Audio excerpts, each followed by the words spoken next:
Assalamualaikum, it's me Faisal Said and you're watching Walk with Ride. Welcome to another episode of Walk with Ride workshop. इस वीडियो में मैं आपको motorcycle की जो कैम चेन है, टाइमिंग चेन भी जिसे बोलते हैं, उसको रिप्लेस करने का तरीका बताऊंगा। और जिस मोटरसाइकिल की मैं रिप्लेस कर रहा हूँ है वो यामाहा की YBR, और इसकी जो टाइमिंग चेन है, कैम चेन है, उसको मैं रिप्लेस करने का तरीका बताऊंगा। तो चलते हैं वीडियो की तरफ। अच्छा, सबसे पहले जब आप कोई काम करें मोटरसाइकिल की मेंटेनेंस से मुतालिक या उसकी कोई रिपेयर से मुतालिक, तो सबसे पहले तो आपको टेक्निकल नो हाउ होनी चाहिए उस काम की, आपके पास टेक्निकल नॉलेज होना चाहिए, आपको काम आना चाहिए। और दूसरा ये है कि आपके पास प्रॉपर टूल्स होने चाहिए। अगर आपके पास प्रॉपर टूल्स नहीं है तो आपका काम बीच में ही रह जाएगा और आप फिर बीच में आके फंस जाएंगे। तो टाइमिंग चेन जो कैम चेन है, ठीक है, उसको चेंज करने के लिए आपके पास जो टूल्स होने चाहिए, जो सबसे इम्पोर्टेंट टूल है, देखें 8 नंबर का तो आपके पास स्पैनर होगा, जिससे आप जो है मोटरसाइकिल के ये वाले जो बोल्ट हैं वो आप जो है वो खोलेंगे। ठीक है, ये 8 नंबर के होते हैं YBR में। उसके अलावा जो है आपको जो सबसे इम्पोर्टेंट चीज़ है, इसके अंदर आपने जो मैग्नेट है, जो उसको फ्लाई व्हील है, ठीक है, जो उसको आपने खींचना है, उसको पुल करना है, आपने उसको निकालना है, खोलना है। ठीक है, तो उसके लिए इसका स्पेसिफिक टूल आता है, ठीक है, जो उसको मैग्नेट को होल्ड करने के लिए होता है। ठीक है, ये होता है आपका जो magnet holding tool, holding device होगी उसकी। ठीक है, उसके बाद जो मैग्नेट पुलर है, ठीक है, ये इसके साथ आता है और ये इसके अंदर लगता है, जिससे हम मैग्नेट को जो है वो खींचते हैं। ठीक है, ये आपके पास होना चाहिए, तभी आप ये काम कर सकते हैं। अदरवाइज आप इसको फिर किसी प्रॉपर जो है ना मैकेनिक से करवाएं तो बेहतर है। अदरवाइज आप ये काम नहीं कर सकेंगे, ये मैग्नेट नहीं खुलेगा, तो प्रॉब्लम होगी। उसके अलावा आपके पास जो है टाइमिंग चेन होनी चाहिए, फिलिप्स स्क्रू ड्राइवर होना चाहिए, ठीक है, और एक औजारों की ट्रे होनी चाहिए, ताकि जो भी आप बोल्ट्स वगैरह खोलने हैं उनको उधर ही रखें ट्रे के अंदर, ताकि बाद में कोई औजार कोई भी बोल्ट घूमे ना और आपको मसला ना हो। अच्छा, तो सबसे पहले आपने क्या करना है कि इंजन ऑयल ड्रेन कर लेना आपने। इसके लिए 2 से 3 मिनट बाइक स्टार्ट कर देंगे, चलाना बाइक को काफी है 2 से 3 मिनट। ठीक है, क्योंकि गर्म हालत में जो इंजन ऑयल है वो प्रॉपर ड्रेन होता है अच्छे तरीके से। इंजन ऑयल तो मैं ड्रेन कर चुका हूँ।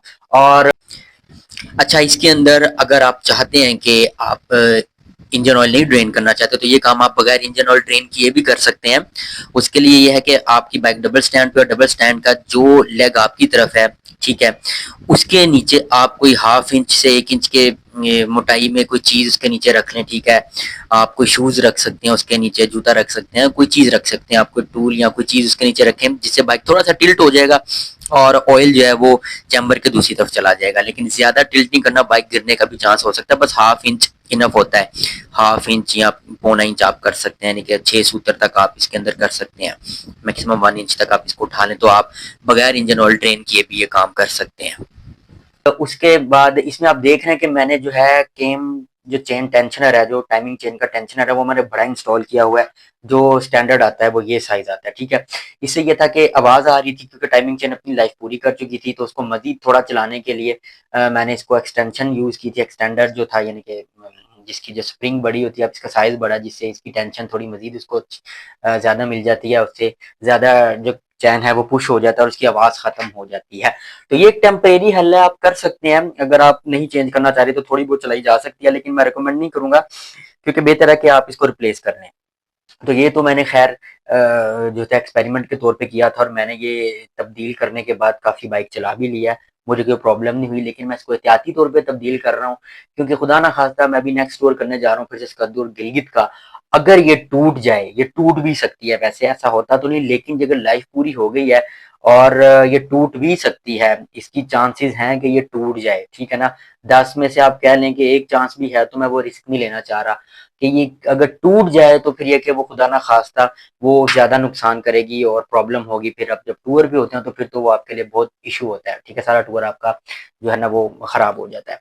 ठीक है, तो इसलिए मैं इसको तब्दील कर रहा हूँ। इसकी मैं वीडियो आपको लगा दूंगा, जो ये जो कैम चेन टेंशनर है, ये मैंने कितने का लिया, कहाँ से लिया, और इसको जो लगाने की वीडियो सारी आ जाएगी इसके अंदर। ठीक है, तो अब क्या करना है, सबसे पहले जो है हमने ये सारे जो इसके 8 नंबर के हैं ये खोलने हैं। ठीक है, इसके जो बोल्ट हैं, ठीक है, और सबसे पहले उससे आप एक काम करेंगे, सबसे पहले ये हम इसका रिमूव करेंगे। ठीक है, ये रिमूव कर लें। जो फ्रंट स्प्रॉकेट का जो है ना अपना कवर है, इसको गियर लीवर को रिमूव करने की जरूरत नहीं है, इस साइड गियर स्कूप को रिमूव करने की जरूरत नहीं है, सिर्फ आप ये साइड कवर बैटरी वाला उतार लें, ये इनफ है। ठीक है,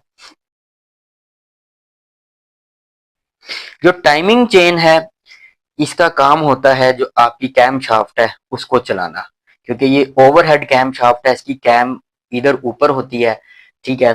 तो टाइमिंग चेन जो होती है वो कैम शाफ्ट को चलाती है, OHC इंजन इसीलिए इसको बोला जाता है, ठीक है। और जो OHV ओवरहेड वॉल्व होता है उसकी कैम शाफ्ट नीचे होती है, ठीक है, हेड से नीचे होती है, और उसके अंदर पुश रॉड्स होते हैं लगे हुए और रॉकर आर्म्स होते हैं ऊपर, उसके अंदर टाइमिंग चेन नहीं होती है। तो वो इस तरह से काम करती है उसकी, ठीक है। वॉल्व्स उसके इस तरीके से खुलते और बंद होते हैं। जो कैम चेन होती है बेसिकली वॉल्व्स को खोलती और बंद करती है, इनटेक और एग्जॉस्ट को।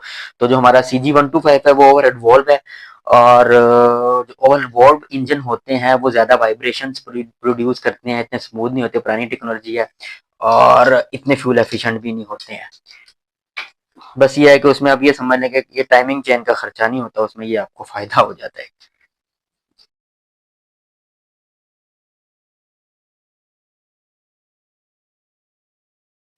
मैं इसके लिए जो मैं टाइमिंग चेन लाया हूँ वो RK की है, जापानीज है, जापानी है, ठीक है। और टाइमिंग चेन की प्राइस के हवाले से मैं आपको बता दूं, यार फोकस का थोड़ा इशू है जी, अब ठीक है। इसमें जो होते हैं 90 लिंक्स होते हैं, YBR में 90 लिंक्स होते हैं, ठीक है। टाइमिंग चेन ये जापानी और वन ऑफ द बेस्ट जो अवेलेबल है वो यही है, मैं समझता हूँ जेनुइन से भी अच्छी है जो आती है YBR में, ठीक है ना।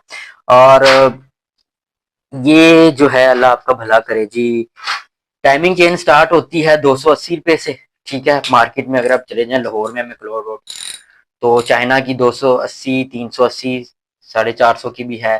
फिर मलेशियन आती है CK की, वो 700, 750 की है। और ये जो है ये 1400 रुपए के अराउंड है, 1450 की 1400 की है, ठीक है, RK की जापानी। तो डिफरेंट आपको वैरायटीज मिल जाती है, तो मैंने सोचा कि यही डाली जाए, ये बेहतर है।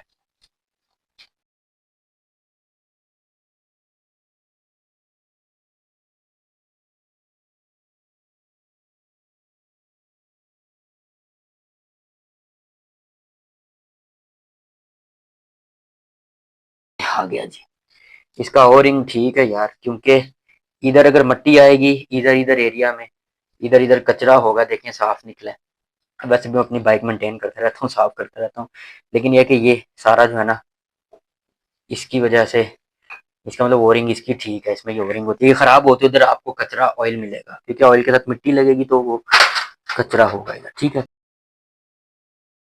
ये इसकी पल्सर कॉइल है, ठीक है, इसके अंदर ये पल्सर कॉइल है, और ये इसका देखें कितना साफ सुथरा, क्योंकि ऑयल होता है इसके अंदर, ये देखें ये ऑयल में होता है इसका जो है।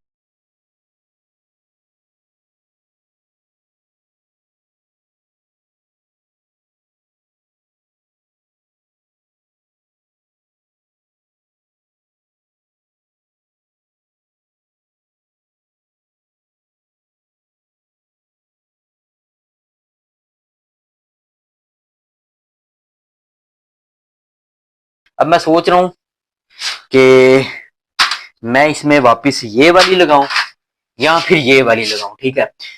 क्योंकि दोनों का काम पुश करना ही है, ठीक है। इसका जो है ये काम, ये जेन्युइन है, ठीक है। तो इसके ऊपर ये चल तो जाएगी, लेकिन ये है कि इसकी पुश की लिमिट एक खास हद तक है, और जबकि ये थोड़ा ज्यादा पुश करती है, ठीक है, इससे थोड़ी सी ज्यादा है। तो मेरा ख्याल है कि ये भी लगाई जा सकती है, ठीक है। आप भी मुझे कमेंट करके बताएं कि अगर मैं ये लगाता हूँ तो क्या मैं ठीक करता हूँ ये लगा के, क्योंकि कैम चेन तो मेरी नहीं डल जाएगी, लेकिन ये है कि ये मुझे लगानी चाहिए, ठीक है, नहीं कि जैनवन लगाता। जैनवन तो बिल्कुल डेफिनेटली 100% ठीक काम करेगी, क्योंकि उसने तो अपने मुताबिक उसको टेंशन देनी है, और आहिस्ता आहिस्ता वो घिसती जाएगी तो ये पूरी खिल जाएगी, खुल जाएगी। लेकिन ये कि ये थोड़ी ज्यादा देर तक उसको टेंशन दे के रखेगी। स्टार्ट में तो उतना ही खुलेगी जितनी उसको शायद टेंशन चाहिए, उसके बाद ये आगे तक जाएगी, लेकिन एक इसकी टेंशन इससे थोड़ी ज्यादा होगी, इसमें स्प्रिंग बड़ा है, इसका साइज बड़ा है। तो मुझे लग रहा है कि मैं ये लगाता हूँ ताकि ये ज्यादा जल्दी आवाज नहीं करेगी। देखता हूँ मैं अभी फाइनल क्या डिसीजन लेता हूँ। आप ऐसे कमेंट में मुझे जरूर बताइएगा मुझे क्या करना चाहिए था। मैग्नेट जब आपने पुल करना है तो जल्दबाजी नहीं करनी, बहुत ही एहतियात से और प्यार से इसको पुल करना, ठीक है। मैं आपको दिखा देता हूँ, ठीक है, थोड़ा लाइट में।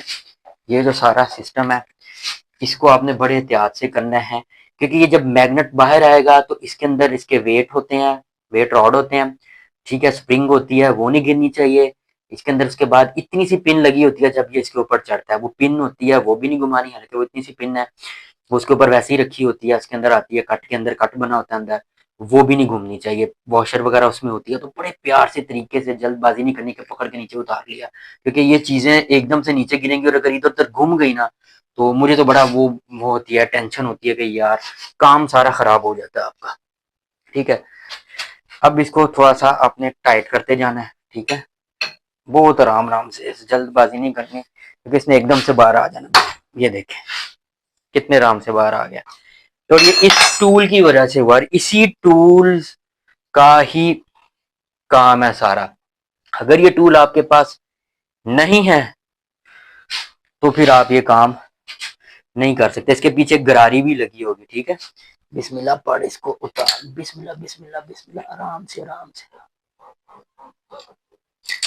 ये नीचे गिरा है, कुछ वेट गिरा है, देखा, वेट और उसका स्प्रिंग। ये भाई अंदर ही ना गिर जाए कहीं। वो देखें, ये वेट है एक, और ये उसका स्प्रिंग था, दिखा है। वो देखे नीचे जगह इंजन के अंदर, अल्लाह ताड़ी खैर करे। उसमें गया तो फिर गया काम। कितने पूरे हैं? हाँ, एक वेट, दो वेट, ठीक है, एक ही वेट और उसका स्प्रिंग निकला है, ठीक हो गया, ज्यादा इशू नहीं हुआ है। ये होता है वेट और स्प्रिंग, जिसका मैं जिक्र कर रहा था। ये देखिए, ये है वेट, सॉरी, ये वेट से अंदर। ठीक है,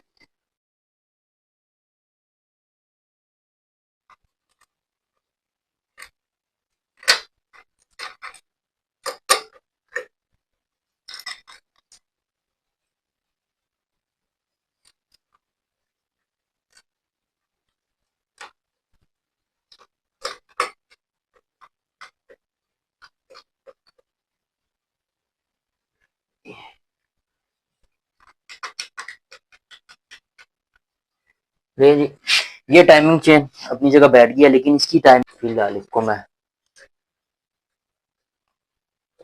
फिलहाल लगा दूंगा, ताकि अभी इसको भी, पिस्टन को हमने लेके आना है कंप्रेशन स्ट्रोक पे। ठीक है, उधर से प्लग खोल लेंगे तो आपको पता लग जाएगा पिस्टन टॉप पे है। ठीक है ना, और इस, अच्छा, इसको आपने क्या करना है, इस गरारी को आपने मैग्नेट के पीछे लगा के भी चेक कर लेना है कि ये ठीक चलती है या नहीं घूमती, इसमें आया कि कोई मसला तो नहीं है। इसको इसके अंदर लगा के आपने ये घुमा के भी देख लेना है इसको। ठीक है, ये देखें, इसको इसके अंदर लगा कर आपने इसको देख लेना है कि ये ओके है, ये ठीक चलती है, इसके अंदर रोटेट हो रही है। ठीक है, ये देखें, ये आपने इसको चेक कर लेना। ठीक है ना, ये इसकी आपने ये देख लेने की ये ओके है, इस तरह घुमा के देख लेना इसको। ये वापस नहीं घूमेगी, ये इसी तरह घूमेगी, देखेंगे इस तरफ नहीं घूम रही, ये इस तरफ ही घूमती है, वापस नहीं घूमेगी। ठीक है, तो ये ओके है, ये भी आपने चेक कर लेंगे। इसकी प्लेट साफ जितने हो बेहतर, ये इसके ऊपर आ गई। ठीक, अच्छा, तो ये सारे वेट्स मैंने इसके अंदर डाल लिए हैं। ये देखें, ये इतना ट्रिकी नहीं है, स्प्रिंग उसके अंदर डाल के और टेस्टर की मदद से इसको आपने अंदर दबाना है वो, और फिर इसके बाद वेट को उसके अंदर फंसा देना है। ठीक है, ये देखें, ये दो और ये तीन, ये तीन होते हैं इसके अंदर, इनको बस मेक श्योर करने ये प्रॉपर अपनी जगह पे हैं। ठीक, अच्छा जनाब, ये है कट वाली साइड। ठीक है, इस कट वाली साइड को अब मैं मैग्नेट इंस्टॉल कर रहा हूँ। ठीक है, इसका जो मैग्नेट है, फ्लाई व्हील भी इसको बोलते हैं। ठीक है, और मैंने ये गरारी पहले चढ़ा दिया है। ये जरा ना अंदर उसके जाने में मसला कर रही थी, इधर से इसको मैंने बैठा दिया है, और अब ये चला गया अंदर।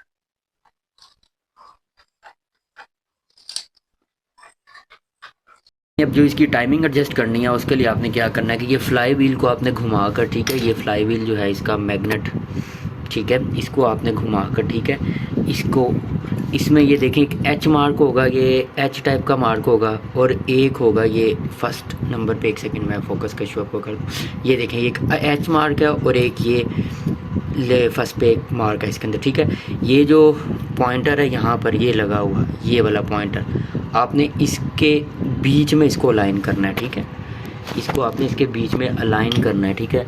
ये देखें जी, इससे ये होगा कि आपका पिस्टन जो है टॉप पे है, ये भी आपने श्योर करना है। और वो आपने श्योर कैसे करना है कि पिस्टन आपका टॉप पे है। एक तो आपके जो ये टैपट है ये आपके आज़ाद हालत में होंगे, दूसरा आपने प्लग वहाँ से उतार लेना और वहाँ से पेचकस की मदद से आपने जो है ना अंदर डाल के देखना है पेचकस को। तो आपको अंदाज़ा होगा कि वो पिस्टन टॉप पे आया, आपका पेचकस पिस्टन के साथ टच होगा, ठीक है। ये कंप्रेशन स्ट्रोक के ऊपर पिस्टन टॉप पे रख के आपने ये करना है, ठीक है। तो फिर आपने देखना है कि ये मार्क इसकी सीध में है कि नहीं है, ठीक है। ये देखें, ये मार्क इसकी सीध में है, ठीक है।